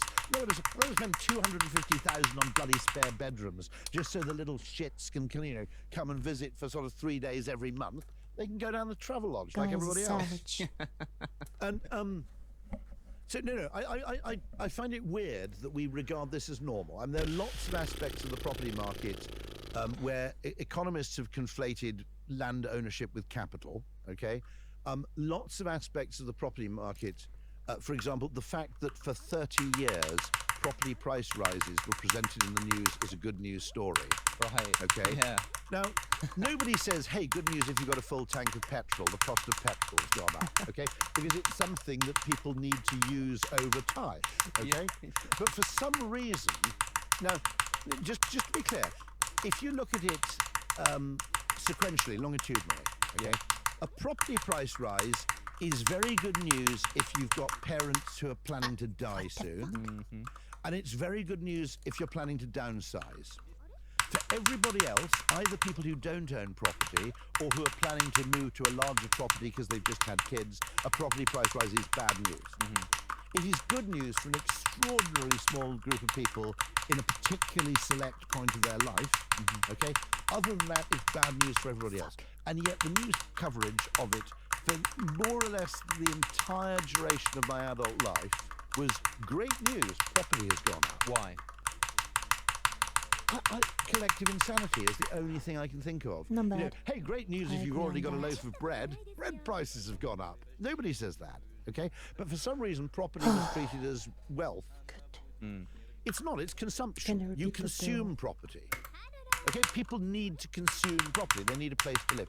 There is an answer, by the way, which is to, and nobody's going to like this, what we actually need is trailer parks. Now, the point about a trailer park is you own the thing in which you live, but you don't own the land on which it stands. Yeah. And if the trailer park person gets a bit greedy, you can move it somewhere else. Now, if you go to the Caribbean, there's this extraordinary thing called the Chapel House, which is a little two-room house made of wood. They're very, very beautiful. They were obviously the product of really talented carpenters. And they arose when slavery was abolished in the Caribbean in, I suppose it's the 1820s or something. Is it? My dates are sometime in the early 19th century. And what happened was that the slave owners were obliged to pay a wage to the freed slaves, but they got it back by basically claiming rent for living in their current housing on the plantation. Okay, so it was kind of meaningless, which is, by the way, a metaphor for, I think, our current state of affairs, which is that all economic gains, okay, all economic gains, all improvements in consumer products, all improvements in wealth, even, I would argue, the double income household, okay, this is getting really controversial, have largely been soaked up in the shape of higher property prices. So the double income household, okay, it starts as an option. Lovely. My wife can go out to work too, and we can earn 2 salaries. Early days, absolutely lovely. Okay, suddenly, okay, who benefits? The government, because they're getting twice as much tax, right?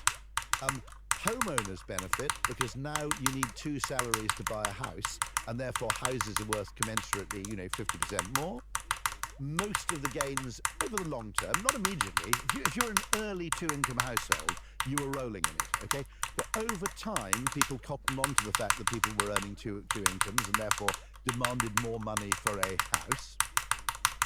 As a consequence of which, the government got more tax revenue, homeowners got rich from it.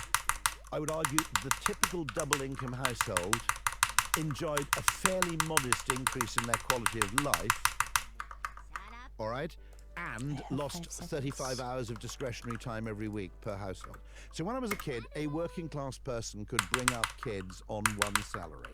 It wasn't a particularly nice life, but it was actually possible without resorting to total penury. I now know of hospital consultants who are single, who basically can't afford to buy anything. Okay, they can barely afford. They're they're consultant surgeon, whatever it may be. They cannot afford to buy a tolerable place to live with only 1 income if they're single. So the double income thing starts as an option, it becomes an obligation. Yeah. Hugely unfair to single people, hugely unfair to people who want to take time off to bring up children. Now, okay, before I get looked at as if I'm some sort of weirdo sexist, I want to make the point that the 2 people who raised this is not, okay, Elizabeth Warren, the senator from Massachusetts, of whom I'm a weird fan, I think she's really, really interesting, and Faye Weldon, who I knew quite well because she used to be an Ogilvy copywriter. And Faye Weldon said that effectively, the 2-income idea is great news for certain people at a certain time, but the long-term effects might have been net negative unless you're either a government or a property owner. So what I see is that there's no point in getting... I mean, look at these cameras here, okay? Yeah. They're a miracle, okay? If you go and look at this is weird. This guy doesn't seem to have a telly. He's got a lot of art. Where's his telly? That's a good question, actually. Does that painting actually slide back and reveal a 95-inch Samsung 8K telly? Anyway. We can just tell them there's a telly over there. In the corner, yeah. Okay, your television is a miracle compared to a television 20 years ago. I mean, literally, people would have paid millions for a flat screen TV if it had existed in the 1970s. Okay, computer games, everything of that kind has been massively improved without any commensurate increase in price, by the way. And actually an extraordinary degree of egalitarianism, which is that if you're a multi-millionaire, you can't really get a better phone than someone on median income. Sure. You can get a fancier TV, I grant that, but only at the point of being ridiculous. Yeah, not to the point that it's actually... and actually, your Netflix is the same as my Netflix. Exactly, okay? There's an awful lot of... and actually, the Netflix in Aberystwyth is as good as the Netflix in London. Yes. Now, that's one thing which nobody ever talks about, which is the extraordinary geographical levelling up in terms of access to information and goods. I grew up in the Welsh borders. If you wanted to buy a bit of fancy hi-fi equipment, you might have gone to London. You might have gone to Bristol or Cardiff. Comic for people who remember that. Now, if I wanted to go and see a Korean film, all right, living in Monmouth, the odds were pretty slim. I'd have a really, really long wait, put it that way. Yeah. Probably indefinite wait. If you want to see a Korean film in Aberystwyth, well, good luck, right? now anybody, one of the reasons I don't quite understand the fixation that people have with living in London, because the actual material gains you get from a metropolitan existence in terms of your consumption aren't nearly as dramatic as they were when I was a kid. Yeah, sure. Okay. I mean, genuinely, and that applies not only to things you can buy online, i.e. digital goods or goods that are delivered by Amazon or Ocado or whoever. And that also applies to things like food and drink and so on. And the quality of, eating out is actually, I think, I'd rather eat out in East Kent than I would in London, to be honest. Partly because you get these creative people who move down there because they can't afford to open a restaurant in London.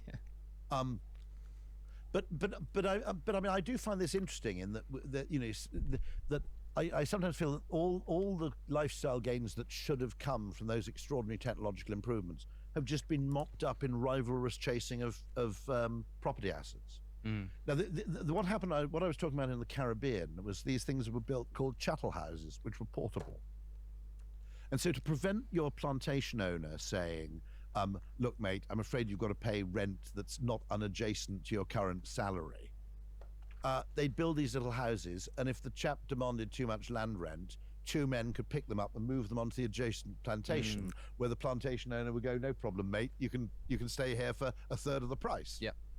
And so what it did was it disentangled the ownership of housing from land ownership. Yes. And the trailer park does that in the US. There are actually really blingy trailer parks. There's one in Malibu where I've got a vague idea Pamela Anderson lives in a trailer park. Okay. Really? In Malibu. And it's somewhere near the beach. I mean, they're actually, the trailers are they've been pimped up quite dramatically, and it's a pretty nice community. But notionally, I think legally, it may actually exist as a trailer park. Now, if you got, if the government got Johnny Ive and there's a guy called Mark Newson, who's an Australian designer, who I think is a mate of his, and just said, okay, your job is you've got to produce the coolest mobile form of housing you possibly can, okay? And you create some sort of legislation where people, I'd be well on for living in a pub car park, wouldn't you? I mean, there are a lot of country pubs that have a bit of spare space in the car park, okay? If you could plonk my little 2-bedroom job in the pub car park, well on for that. So if people actually buy for 50, 60, in America you can buy a trailer, I mean a really nice brand new trailer, it's about $80,000. And they're pretty nice, and they're fully kitted out with all sorts of shit, okay? And, okay, they've got a better climate. I mean, we've got to accept some things like that. But you could join two of these things together. And if you are free to own a form of accommodation without owning the rights to build on the land on which it sits, you could fundamentally disrupt the property market. Maybe what you need is planning permission for 3 years only. You see what I mean? Yes. So that when people gave planning permission for people to live in the neighbouring field, it was for 3 years and they got a bit of money from it, rather than indefinitely. I had this same idea, which is I think we should build lots of nuclear power stations on ships. Right? And the reason is that if someone wants to build a nuclear power station next to my house, right? Yeah. Even me, I'm pretty pro-nuclear power, but I'm going to be a bit iffy about it. But I've got a little flat in Deal. And I'm a bit of an amateur rackman. I do own 2 small flats. I mean, it's partly a product of my, the time at which I was born. But if a nuclear power station sails in close to the coast, okay, plugs into a big wire, and then for 3 months it provides a lot of power to East Kent, and then it sails off somewhere else, I'm not remotely bothered, am I?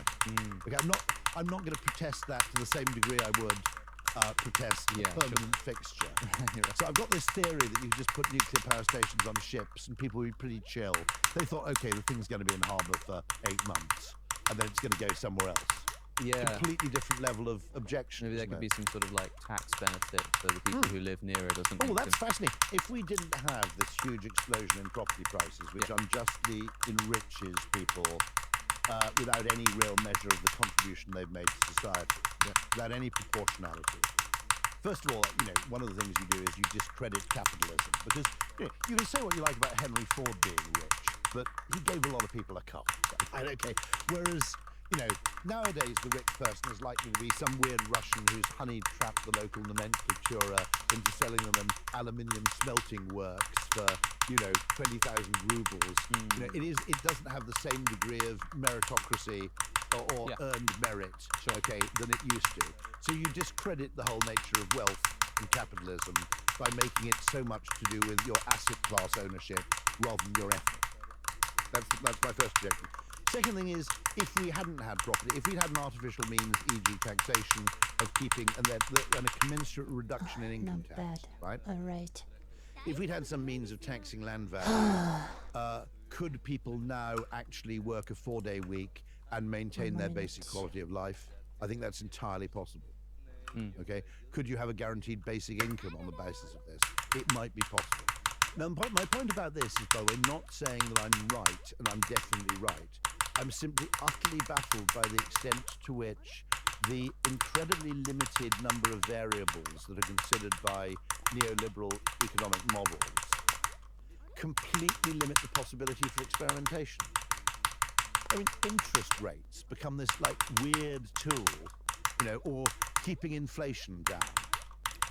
Okay, you know, and there are loads and loads of experiments with the reapportionment of the rewards, not the reapportionment of wealth necessarily, but just the reapportionment of the rewards to effort, that should be at least intelligently tried and experimented with.